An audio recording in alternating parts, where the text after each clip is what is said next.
You can have a matter decided by a judge, let's say the magistrate court, and you feel that you're still aggrieved. And that is why you see sometimes when people appeal, judgments are set aside, because you see that it was found that either the judge or magistrate erred in fact and in law, because they're also human beings, and because it's also persuasion, how you persuade the court through your submissions and documents. So you can feel that, hey, this decision is unfair.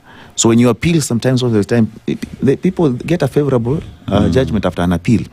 So what we have in Kenya, we have one problem. By and large, impeachment processes are political. Yeah. So you find someone might have some serious political aspirations and is seen as a threat. You see, and so they decide to stop this threat. They bring a motion for impeachment. And once you get that on you, you're as good as gone. So now you have to and we have had allegations that sometimes even senators receive packages. That is an allegation that we have to substantiate one day. If it's true, then that is very sad. So you have a scenario where people are removed from office through a political process. So, let's take for example, Rigathi Gachagua. You see, when they were doing the impeachment, I told a friend of mine who was actually handling the impeachment case for Senate, I told him, the mistake you guys have done is that you have denied him audience. And he'll go to court and claim the process was flawed.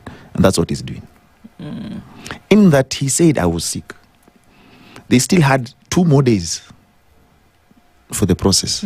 He just requested that give me another date to come back from hospital and address those issues. Now, when you decide to judge someone without them being there and hearing what he's saying, how is that process legally sound or fair? It's not. So those are the challenges we have with this impeachment process. Now, the issue about exhaustion, the truth of the matter is that up until, you're innocent until proved guilty. Now, when the last nail is put on your coffin, that is when you're as good as gone. And and a good example is Mike Sonko. Sonko chased he took his case so fast to the Supreme Court until they put the final nail, and they're like, you know what, you're done. So he's out. If you look at Gachagua, for example, and I commend his advocates, his case is yet to really take off, because he's had so many applications. And that's a legal tactic which we commend the advocates. They know what they're doing.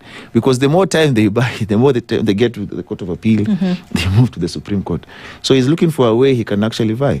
Now, up until we have exhausted those legal mechanisms, then, as she rightfully says, they are allowed to vie. But now, is it morally sound is the question. That's the question. Because I want us to take a breathe. Woo!